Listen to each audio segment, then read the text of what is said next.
So now I go to the korma.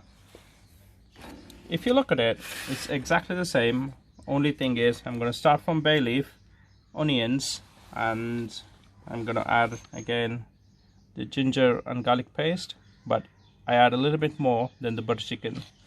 The reason is whenever you're making a really spicy curry, you add more ginger and garlic. Whenever you're making like a korma, milder curry, you add more ginger and garlic because it makes the curry very tasty. Taking a pan, I have got about on a medium to high heat, about just over a tablespoon of oil, vegetable oil. And to that, I'm going to add the bay leaf. So this is how majority of the curries are cooked. And see, if you are cooking about 4 onions, if you want to do that without the blending, you would have to add a lot more oil, because to fry this much onion you will need a lot more oil. So here, with less oil, we will be able to cook this onion and make this beautiful chicken korma.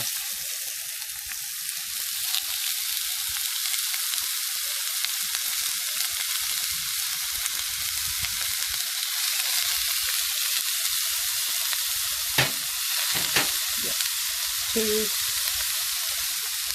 cook the onions faster, I'm just gonna add a pinch of salt. See, what salt does is, salt makes onion release the water quickly, so the onions cook quicker. That's another tip you can use. And just saute it. We don't want onions to go brown, we just want onions to soften a little bit. So why can't we blend the onion just raw? It saves up the messing. You don't have to chop them finely.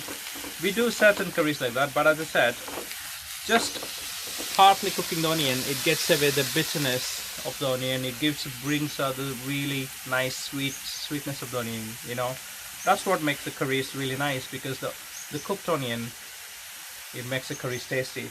So if I just blend the raw onion, the onions and tomato, they're cooked, it actually brings out the flavor of the spices. When the onion and tomato are not properly cooked, it overpowers the spices, so you don't get to taste the 100% effect of the spices. So that's what we are trying here. And as you can see, the onions is slightly sweating, so it's still clear. So I just want it to soften, I don't want it to go brown.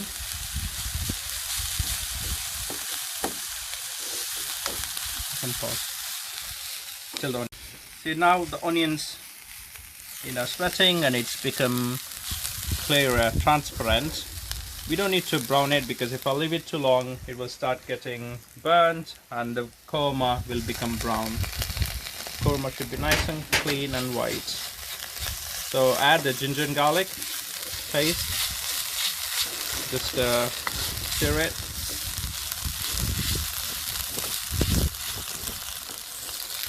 If you want to make the korma really rich, you can add milk to cook the rest of the onion, because otherwise now I want the onions to soften a little bit.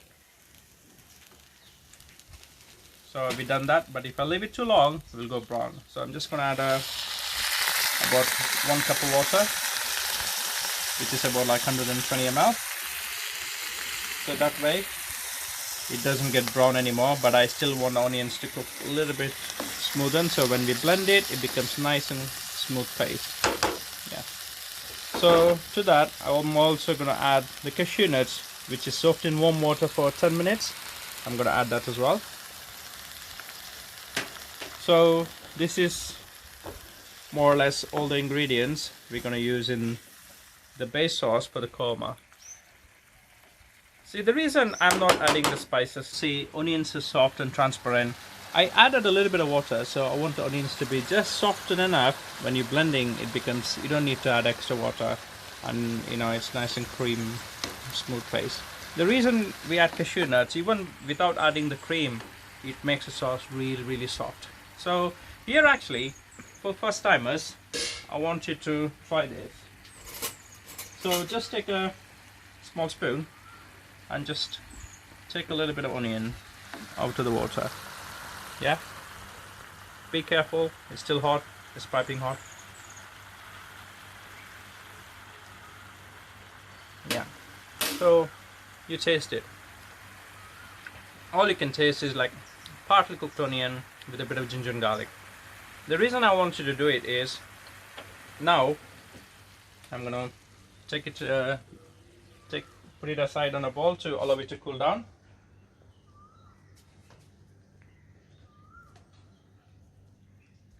So when we blend, we're gonna try taste it. That before, without adding any cream, this is gonna be taste so creamy, not just the texture and the taste as well. I know, like I recommend not to grind the whole spices, but bay leaf I do, because bay leaf, it's very delicate spice, so it doesn't really overpower the curries. Now I'm gonna blend it into fine smooth paste.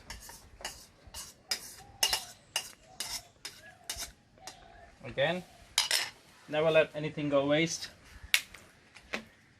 I know I'm a cheapskate, but my mom always said, you respect food, you never have to starve. So always like to keep her words. Or maybe I'm scared of her. Now I'm gonna blend it.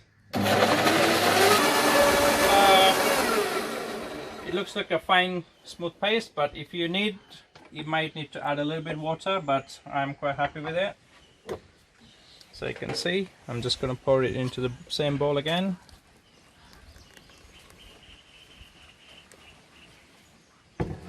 Again, mom's words, don't waste anything, so I'm just going to add a little bit of water and then clean the jar.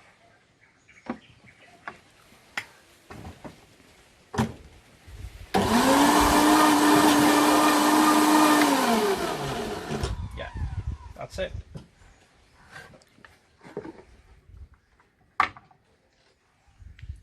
There you go. Tasted just with the onion and everything cooked before we blend. Now you have it taste again. This is the most important thing in this cooking lesson, because now you'll be able to understand how significant difference makes it. Just blending is the same onion, we've not cooked any further, just blend it. So I'm gonna try the korma first. You can taste a hint of ginger and garlic, very smooth, very creamy. Trust me, we've not added any cream.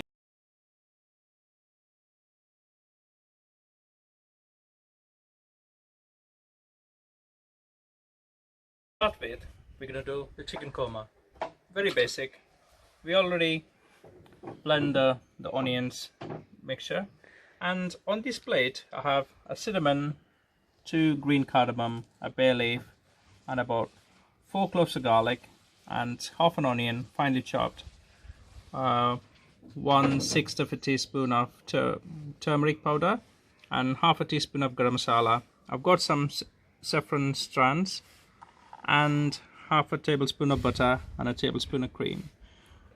When we're cooking the dish, I'll make sure everything goes clockwise. That's why I placed it in this manner. So to start with, whenever you're making a korma, try to use ghee. Ghee is the clarified butter, one of the best fats anybody can consume. I know people say different opinion about it, but if you read the Ayurveda, the Ayurvedic ancient Indian the science, ghee, they recommend to have a spoon of ghee early in the morning, because it's good for your function of small intestines, and helps you from memory loss, keeps you looking young, most importantly, and good for the bone density in children especially. So start with, I'm going to use a tablespoon of ghee into a pan, medium to high heat pan, and to that just coat the pan with the ghee first. I'm gonna add the whole spices. This is what I mean.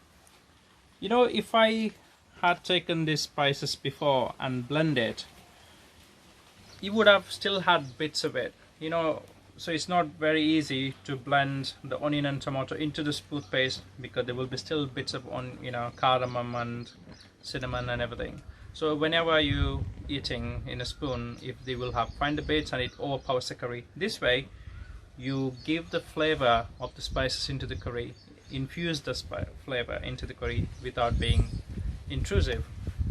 And so as soon as you put the spices, you start smelling, it gives beautiful aroma. It's absolutely gorgeous. You know, it's just smell. This is what the smell of India, I think, just spices. So as soon as we don't want to burn the spice, we just want to infuse the flavor into that. And then we're gonna do is we're gonna add 4 cloves of garlic, finely chopped.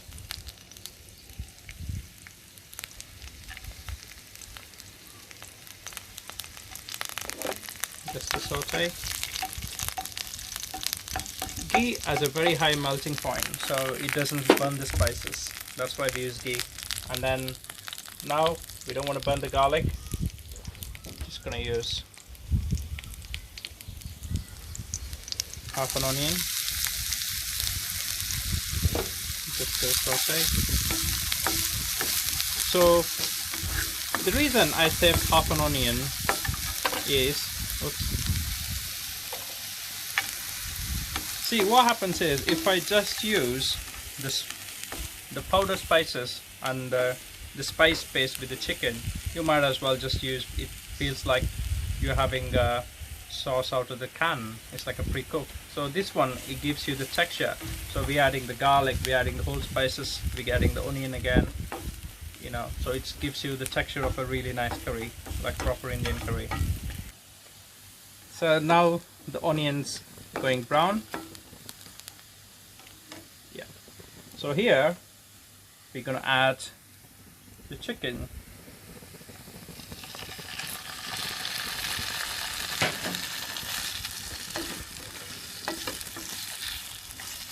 So just coat in the onion.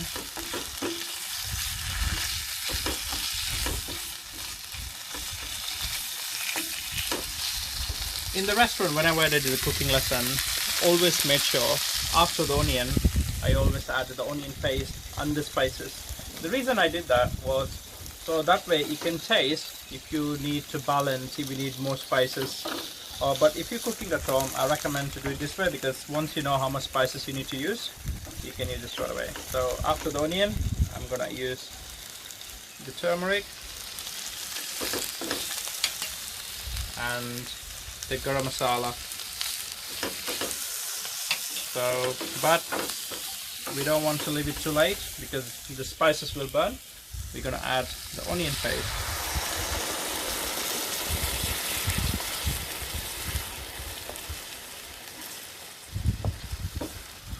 Look at the beautiful color. Absolutely gorgeous. And the aroma is fantastic. So we just need this to cook until the chicken gets cooked. So we don't really need to cook for hours. Earlier we cooked the onion for about 7 minutes. Now we're gonna cook till the chicken is cooked. So add another 7 to 10 minutes. So within like 15 to 20 minutes of cooking, you have this beautiful korma, like a restaurant style. You can see that I'm gonna add just a pinch of salt and the saffron strands, and I look at, you know, it needs a little bit more water, so about half a cup of water into it, and I'm gonna cover it with a lid and simmer for 5 minutes till the chicken is cooked. A little bit more water. So we don't want to, whenever we do the korma, we don't want to make it too runny. So if you have a look, it's not too runny. Yeah. And just I'm gonna have a taste now, and then add the chili if it's necessary.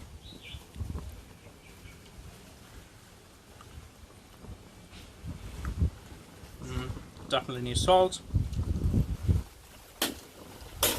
Yeah, just a pinch of salt. You could do with a bit of cake of the green chili. I'm gonna add some butter. just gonna simmer it for 5 minutes because I want all the flavors to blend in together, and just gonna add the cream right at the end. As you can see, I need to get the sauce consistency slightly more thick. Yeah, since we add the chili and the butter and everything and salt, I'm gonna have just one more taste. Ah, it's so yummy, so tasty. Oh yeah. Trust me, when you guys try it, you will be thinking why we did not have korma all with all these flavors. We thought korma is just for the beginners. It's not. Korma is for everyone. It's a royal dish, luxury dish. You know, all these people knew cooking and everything. So they always did it on a special occasion. The reason is, like, even though the food doesn't have to be spicy, it pleases every palate. That's how this korma is. You know, if you want to do this curry when you're having guests, make sure you do make more of it, because this is going to be your centerpiece of all the curries. Everyone's going to love it. Even the people who don't think, you know, korma it's bland and boring, trust me, even they will love it because it's got so much flavor and everything, and it's absolutely incredible. Look at that, it's so yummy. Curry_Vinny on Twitter and Curry King Vinny on YouTube. There's loads of recipes, loads of food, everything easy to make. Just like 1, 2, 3, you'll be able to make fantastic curries. And if you have any questions, please do write me back. I'll reply to you. And if you have any dishes you want to learn, let me know. I like to do it simplified method. You know, it doesn't have to be really complicated. I know there are certain curries you think is a little bit too complicated, like a biryani or like this curry, but I just want to make it simple for you guys so you can cook at home. Do visit Relish, Street Cafe and Mango when you're in Goa. Trust me, you won't be disappointed with the food and amazing stuff they have, the service and a beautiful atmosphere. Do enjoy every time you have a meal, cook your meal, enjoy life. Curry King Vinny.